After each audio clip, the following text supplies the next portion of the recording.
નમસ્તે મિત્રો, Pallavi યશોધનંદાણી સાયકાયટ્રિક social worker ટવકો 74 ગોઠડીને અંતર્ગત તમારું સ્વાગત છે. મિત્રો, કેમ છો?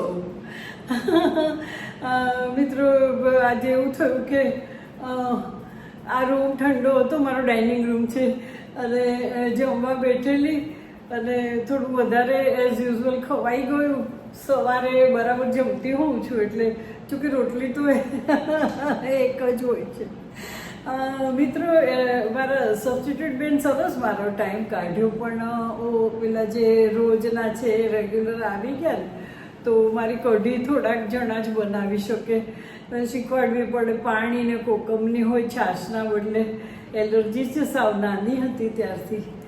તો મિત્રો, એણે કઢી બનાવી છે જ વધારે ખવાઈ ગઈ ને મેં કહ્યું કારેલા આજે ભરેલા કર, એટલે બોઇલ કરીને, એ વધારે તેલવાળા નહીં પણ બધો મસાલો કરીને પછી ચાળણીમાં બોઇલ કરીને પછી વઘારી દેવાના.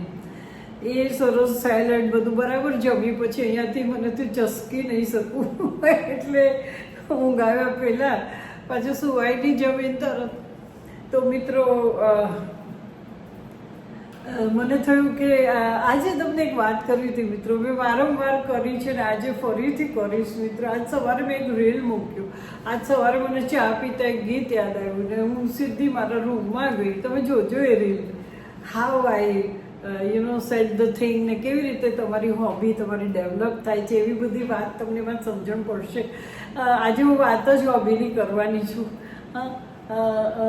તો મિત્રો છે ને તે એ ગીત પછી મેં સેટ કર્યું ને કરી શક્યું ઓલમોસ્ટ. હવે એને વધારે લીટી કરવાની છે, પછી વિથ રીધમ વગાડવાનું છે, પછી સ્મૂધ વાગે જોવાનું છે, પછી વગાડતા વગાડતા માથું નીચું ની પબ્લિક રિલેશન થોડું થાય એ કરવાનું. એવું બધું કરીને પછી હું મૂકીશ.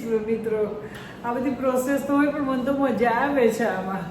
એવી રીતે એટલા માટે હું તમને પૂછું કે હોબી હોય ને મિત્રો, એમાં એક તો તમે તમારી જાત સાથે રહો, તમે એટેન્શન આપો, તમારું મગજ સક્રિય થાય, તમારી ન્યુરોપાથ ટ્રેસ થાય, નવા થાય, સ્ટ્રેન્થન થાય જે હોય સેજ તમારે જેમાં મગજ કસવું પડે એવું કોયડો ઉકેલ કરો, નવી લેંગ્વેજ શીખો. હોબી કેન બી એની. તમારો મિકેનિકલ એપ્ટિટ્યૂડ હોય, તમને ગાર્ડનિંગ ગમતું હોય, તમને કાંઈક ડિફિકલ્ટ એકદમ તમારું બ્રેન એપ્લાય કરીને, દાખલા તરીકે સ્પીકિંગ ટ્રી ટાઈમ્સમાં આવે છે, વર્ષોથી હું વાંચું છું. તો એ જે તમે બધું કરો છો ને તો એમાં તમારા મગજને ઘણી કસરત મળે છે. પ્લસ તમે તમારી જાત સાથે રહો છો, તમારી ક્રિએટિવિટી બહાર આવશે, તમારી ગમતી વસ્તુનો આનંદ થાય છે. તો દિવસના 10-15 મિનિટ આપણે કેમ આપણી હોબી માટે ના આપીએ? હું રોજ રાત્રે છેલ્લા 4 વર્ષથી સતત પેલું મારું જે ઇવનિંગ ટાઈમ છે એમાં હું 10-15 મિનિટ એ જ કહું છું કે be with yourself, forget at the end of the day everything. એ તમે બધું છોડીને તમને ગમતી વસ્તુમાં તમે રહો. આમ તો હોબી હોય ને, પછી હું તમને કહું, જો તમને હોબી હોય ને તો એને કોઈ રોકી શકતું નથી. એ ગીત હોય તો તમારા મગજમાં ગુંજતું જ હોય ગમે ત્યારે, એને કાંઈ ટાઈમ આપવો પડતો નથી. એમ માનો ને તો અમુક જે બારીકી લાવવા માટે બેસીને કે એના જે તાનો ને બધા માટે બેસીને રિયાઝ કરવો પડે. પણ એક વખત તમને આવડી જાય ને પછી એ ગીતની બારીકી તમારામાં ગુંજે ને તમને ખબર પડી જાય કે આ લેવલે તમે હજી નથી પહોંચ્યા, આ લેવલે પહોંચ્યા છો. You can evaluate your self. કે ધારો કે મ્યુઝિક છે તો I just keep my keyboard open અને લગભગ સેટ થઈ ગયું છે, પણ હું આવતા જતા આખા દિવસમાં 1 સેકન્ડ અહીંયા ઊભી રહીને મને ટાઈમ મળેલો જોજો કે તો હું એને સેટ કરું, વળી મગજમાં વળી બરાબર થયું કે નહીં, વળી સાંભળું. તો એનો તમારા જિંદગી સાથે વણાયેલી જ હોય. પેઇન્ટિંગ હોય તો થોડું થોડું તમે કરતા હો, ગાર્ડનિંગ હોય તો આજે થોડું જોયું, કાલે થોડું જોયું, કુકિંગમાં you will try to bring the best. સૌથી સરસ એ બની જાય ત્યાં સુધી તમે પ્રયત્ન કરતા જ રહો છો. તો આ બધી વસ્તુ તમને તમારા મગજને સતર્ક કરે છે. અને આ મારી એજનાને તો જરૂરી જ છે. એ લોકોને બધી રીતે બ્રેનને કસરતની જરૂર હોય છે. મારા તો 15 વર્ષ નાનાને પણ આ જરૂરી જ છે હું કહીશ. અને જે એનાથી નાના હોય એ ધ્યાનમાં ધરી લે અત્યારે તો એને કામ આવશે. સો મિત્રો, એનીવે હું મશ્કરી કરું છું, પણ હોબી એ જેવું તમારે રાખવું જ જોઈએ. અને એ ગમે તે ઇટ કેન બી ક્રિકેટ, એમાં તમે એકદમ પરફેક્શન લાવવા પ્રયત્ન કરો ને એવું ગમે તે એ જીવનમાં રાખવી. એ તમારે જેમ તમારો પુસ્તકો તમારા મિત્રો છે એવી રીતના આ પણ તમારી મિત્રો છે. અને એમાં બે વસ્તુ, એમાં કાર્યદક્ષતા મેળવવા, એમાં જેટલું ધ્યાન આપવું પડે એટલું આપવું મિત્રો. પણ અમુક એજ પછી જો તમે એ લેવલે પહોંચી ન શકો તો વાંધો નહીં. દાખલા તરીકે if I give you my example, હું બરાબર ગાતી હતી, સારું ગાતી હતી. પછી મેં 7 વર્ષ when my husband became personal છે, પણ પર્સનલ દાખલા જ સારા. હાઈકોર્ટ જજ થયા પછી બહુ મોટું ઘર, વિથ રાઈટ 6 or 7 બેડરૂમ, 3 ઉપરના, અમને બધા તમારો સ્ટાફ ને. તો એ કે આપણે ઘર બંધ કરીને જતા રહીએ તો શું અર્થ છે? હું જતો રહું, તું જતો રહે, ત્યાં શું કામ લીધું? આ ઘર એટલે લીધું કે આપણે ગવર્મેન્ટનું જે છે એ આપણે ભોગવી શકીએ, નહીંતર આપણે આ પૈસા બચાવીને આપણે તો આપણું ઘર બનાવી શકીએ. હા, HRAમાંથી. પણ એ લીધેલું ને પછી મેં એક દિવસ એમને કહ્યું, એમની સાથે તો વાત નથી, પણ એમના PSને કહ્યું કે સાહેબને એવું કે બેન આજે નોકરી છોડી દેવા માગે છે, પણ એ ટ્રસ્ટી છે તો ચેરિટી કમિશનમાંથી તમે રાજ્યને મોકો આપશો? એ કે હું બધું કરી લઈશ. બેનને કહો કે ઘેર આવતા રહે. એ તો આવતી રહી.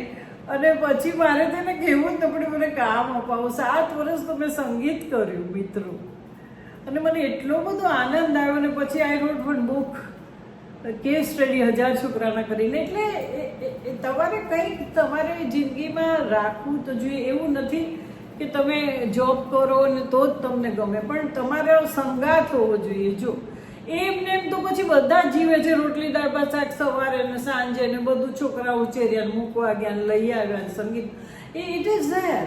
એ લોકોનો ઉછેર આપણે કરવાનો છે મધર, ગ્રાન્ડ મધર તરીકે. પણ થોડોક આપણો ટાઈમ રાખવો.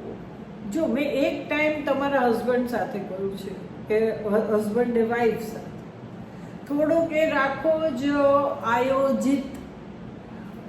થોડોક આવો તમારા માટે રાખો જે hobby. It is very important. હું તમને એક બીજો દાખલો આપું ને તો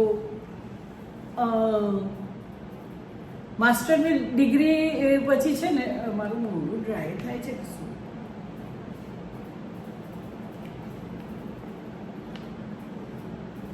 માસ્ટરની ડિગ્રી પછી છે ને મને સગાઈ થતાં વાર લાગી ગઈ. વાર એટલે 25 વર્ષે થઈ, પણ 23 વર્ષે માસ્ટર થઈ ગઈ. પછી અમારે સકાયટ્રિસ્ટ જે ડૉક્ટર હોય એની સાથે અમારે 1 વર્ષ રહેવાનું છે. Then we can do the counselling. એના અનુભવ પછી એટલે સકાયટ્રિક સોશિયલ વર્કર થવાય ઓર MSW. અમારા વખતમાં એવું હતું. તો કાઉન્સેલિંગ માટે એ રીતે હું રહી. પછી મારે ટાઈમ નહોતો તો મેં એમાં હું સીવણ, મને એટલો બધો ઇન્ટરેસ્ટ હતો કે હું MA કરી શકતી હતી. તો મેં રેગ્યુલર ક્લાસ ભર્યા. હું શર્ટ ને બધું સીવી શકું, કરતી નથી, પણ આઈ હેડ કરેલું છે. આપણે એક આપણા હાથમાં હોય તો એક જાતનો આનંદ થાય, તો એ શીખી. એવું હોય છે. 4 વર્ષ પેઇન્ટિંગ કર્યો. તો એટલે કોઈ હોબી તમારી સાથે રાખો. તમારો સંગાત છે, તમારો મિત્ર છે. જેમ બુક તમારી ફ્રેન્ડ છે, એમ હોબી એ તમારી ફ્રેન્ડ છે મિત્ર. બીજા 1-2 પોઈન્ટ હતા, પણ થયું એવું આઈ ડોન્ટ નો કે there is sum error while uploading the post. એવું મને લખાણું આટલા વર્ષોથી કરું છું, પણ આવ્યું. હવે લેટ અસ સી શું મિસ્ટેક થાય છે. આ થઈ જાય તો સારું, નહીંતર લેટ અસ સી થોડું શોધવું પડશે. વોટ એલ્સ ફ્રેન્ડ, શું કરો છો? મજામાં બધા? રેસ્ટનો ટાઈમ છે અને ગોઠડીમાં ગમે તો છે, મને એવું લાગે છે. કારણ કે મારા ઇવનિંગ ટાઈમ જે 4 વર્ષથી છે એના જેવા વ્યુઅર જ આમાં આવવા માંડ્યા છે. Thank you so much. Thanks friend બધાને, ગ્રુપને, મારા ફેસબુક ફ્રેન્ડ, મારા બધા એક ફ્રેન્ડ્સને મારો ખાસ હું આભાર માનું છું મિત્રો. એટલે તો હું જુદી જુદી વસ્તુ આપી શકું છું ને તમે મને એક્સેપ્ટ કરો જ છો મિત્રો. સો આજે આરામ કરો હવે. અને ફુરસતે મારી વાત સાંભળજો, ધ્યાનમાં ધરજો. હા મિત્રો, તો બીજું શું કહું, ઇવનિંગ ટાઈમમાં છે ને તે એકાદું ગીત અને એક ટીપ એવું હોય છે. એટલે શું કે રાતના એકદમ બસ જસ્ટ ફ્રી જે વિચાર આવે એકાદું ગીત ગાઈ નાખીએ ને આમ વાત કરીએ ને કંઈ જરૂરી આખા દિવસનું બન્યું હોય બહુ યુઝફુલ કંઈ હોય એવું ને કાઉન્સેલર સ્ટેપ મારી અને એક ગીત એવું ઇવનિંગ ટાઈમમાં હોય છે, દેટ ઇઝ ઇન ઇંગ્લિશ. તો મારી બે વસ્તુ તો નક્કી જ છે. અત્યાર સુધી બે રીલ તો મૂક્યા પણ હજી મૂકવાનું મન થાય છે. Let us see. So friends, આવજો. Thank you so much and love you.